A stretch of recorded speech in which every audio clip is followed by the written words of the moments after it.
Bonjour et bienvenue pour ce tour d'horizon économique, géopolitique, énergétique et boursier. Nous sommes le lundi 6 juillet et pour comprendre comment tourne une planète finance, toujours au firmament, c'est sur l'inforruptible et nulle part ailleurs.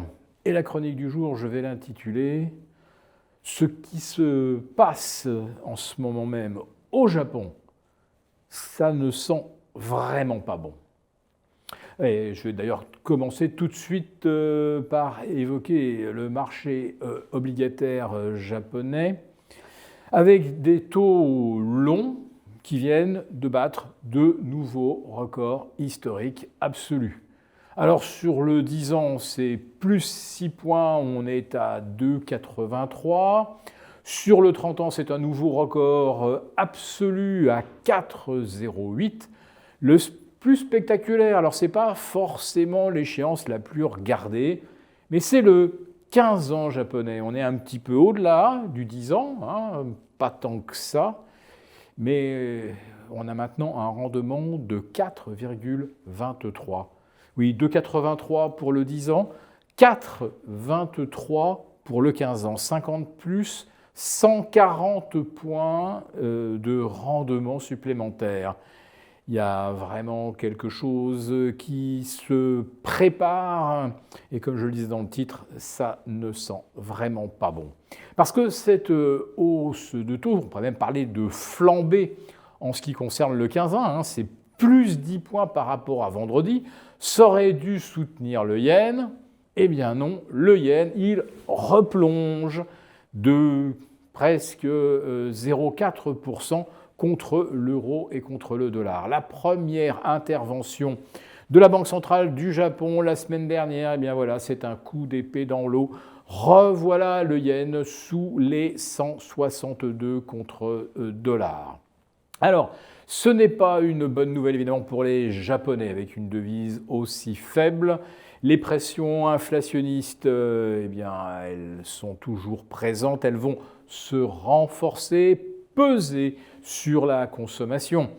Pour les concurrents du Japon, on ne peut pas dire que l'Europe concurrence le Japon, on est quasiment inexistant en termes de production de semi-conducteurs, contrairement à la Corée du Sud et donc le Japon. Eh bien là, dans le domaine industriel, la baisse du yen, évidemment, ce n'est pas un avantage pour les États-Unis et pour les pays industrialisés d'Europe, c'est-à-dire en réalité la Suède, l'Allemagne et l'Italie du Nord. Bon, quelque part, la France, elle est presque un petit peu épargnée.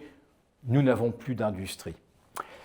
Donc, des taux qui se tendent et pourtant un yen qui baisse, cela vous permet de mesurer le degré de perte de confiance. Alors, pas dans l'économie japonaise, hein, mais quand même dans sa dette et dans sa monnaie. Et la semaine dernière, je le disais, la Bank of Japan a tenté quelque chose. Elle a réussi à faire remonter le yen de presque 1%, mais au prix évidemment de la vente de T-bonds américains. Et c'est ainsi que l'on a vu mercredi, jeudi dernier, le rendement des T-bonds rebondir à tout près de 5% sur le 30 ans et 4,70 sur le 10 ans. Alors 4,70, 5% avec 40 000 milliards de dettes, c'est évidemment insoutenable pour les États-Unis. Mais les marchés font toujours semblant que ce n'est pas le cas. Et ils font drôlement bien semblant, puisque dès l'ouverture, ce lundi, nouveau record pour le Dow Jones, à plus de 53 000.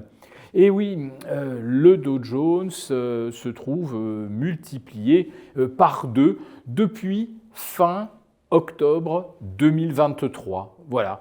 Il a fallu moins de 3 ans au Dow Jones pour doubler. Bon, vous me direz, le Nasdaq, lui, il a triplé depuis cette date. Enfin, quand même, c'est un sacré indicateur. Évidemment, les valeurs du Dow Jones n'ont pas vu leur chiffre d'affaires doubler en 3 ans, ni même leurs bénéfices. Mais voilà, il y a, comme vous le savez, par exemple, un Caterpillar qui a triplé de valeur en 3 mois, parce que Caterpillar est capable de faire une chose extraordinaire, pas seulement envoyer des tractopelles creuser la terre pour extraire des minerais dont nous avons un besoin vital, non.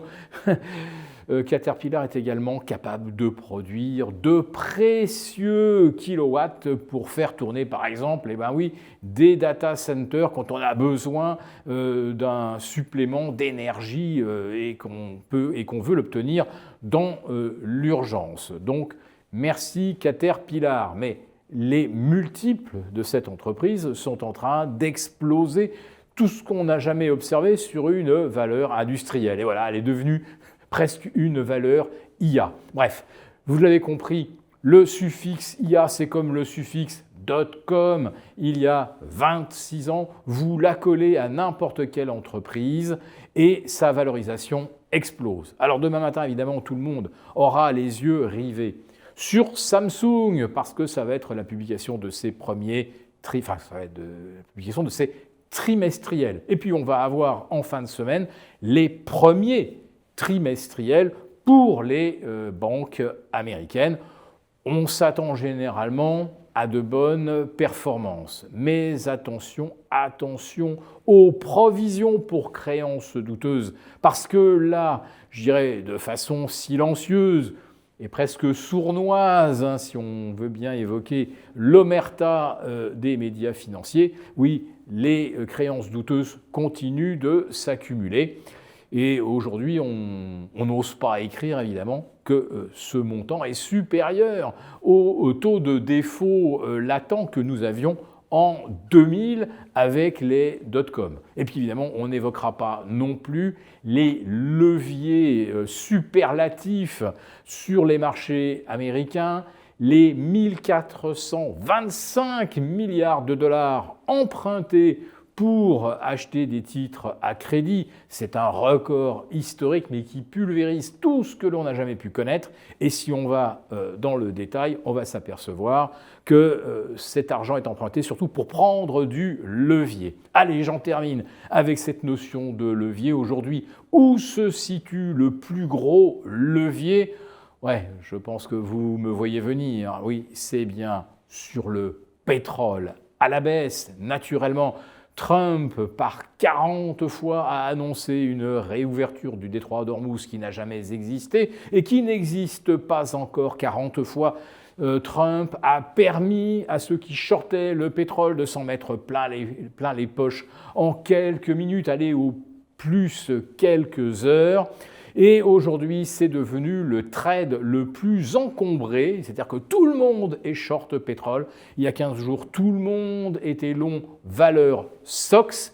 Eh bien, ça recommence à basculer. Et on le voit d'ailleurs de nouveau avec un indice Nasdaq 100 qui aujourd'hui parvient à grappiller 0,8, tandis que le Nasdaq Composite avec ses 3000 composantes, lui, est de nouveau dans le rouge. Donc nous avons une nouvelle divergence et surtout nous avons de nouveau des progressions d'indices avec un nombre de valeurs en repli supérieur, c'est-à-dire ce qu'on appelle un advance decline négatif. Et puis, ah oui, quand même, il ne fallait pas que j'oublie, vous saviez combien il s'est échangé d'argent sur le CAC 40 ce lundi 6 juillet à 15h30 au moment de l'ouverture de Wall Street et du nouveau record du Dow Jones? Eh bien, il s'était échangé moins de 1 milliard d'euros, c'est-à-dire à peu près ce qui se traite à Wall Street au cours de la première minute de cotation cet après-midi. Pour vous remercier de votre fidélité, vous pouvez télécharger gratuitement notre rapport spécial qui contient nos solutions pour préserver votre épargne face à la faillite économique de la France, laquelle met en danger votre épargne.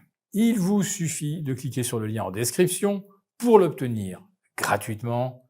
Merci et à bientôt. Merci beaucoup d'avoir regardé cette vidéo.